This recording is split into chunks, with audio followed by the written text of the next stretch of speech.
soup. Chub soup? Chub soup.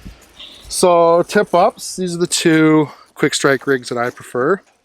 This is some stainless leader material coated with number 2 Gamakatsus, and that's a vertical presentation, so that's going to hang, it's going to hang the bait head first down. It'll look like a dead fish. That's vertical. Gord Pizer really prefers that. He says he gets his best that way. And then the other ones that I got, these are the other ones that I tie.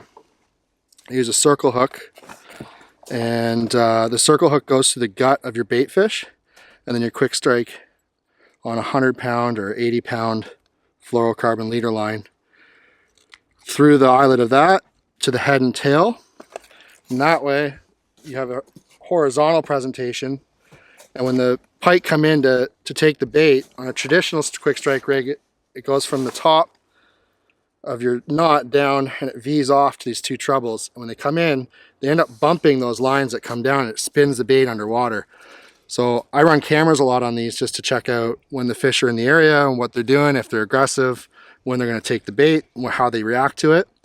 So that's why I came up with these, and it's super, super good. It just works. It just works. Like, they come in and they'll sniff it. Sometimes they just bump it, but with these they take the hook almost every time and you got your hook up.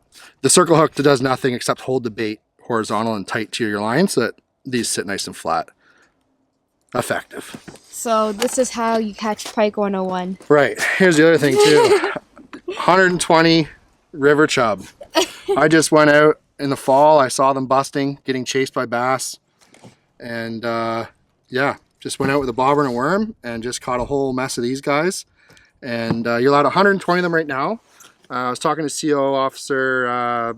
They said those regs are going to change, but they don't know when.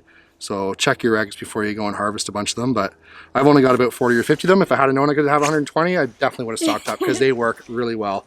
A lot of guys use mackerel and stuff from the grocery store, but this is just something that they eat naturally. They're in the area, and this is what they feed on all year round anyway. So if you can give them what they're eating, that's what you got to do, right? So let's get them hooked up, see what happens. Awesome. So how would you do this? That's just a crimp, and just a crimp. And a line goes through the 80 hook pound, of the eye. 80 pound or 100 pound fluoro leader line. Yeah. Like saltwater stuff. Yeah. Cheap on Amazon. It was like, yeah. I think it was like $12 for that's not like bad. 100 feet or something like that. That'll make you a whole ton of them. So. Yeah, perfect. Tip up pike fishing 101. I learned a lot in that last 2 minutes, so hopefully you guys did too.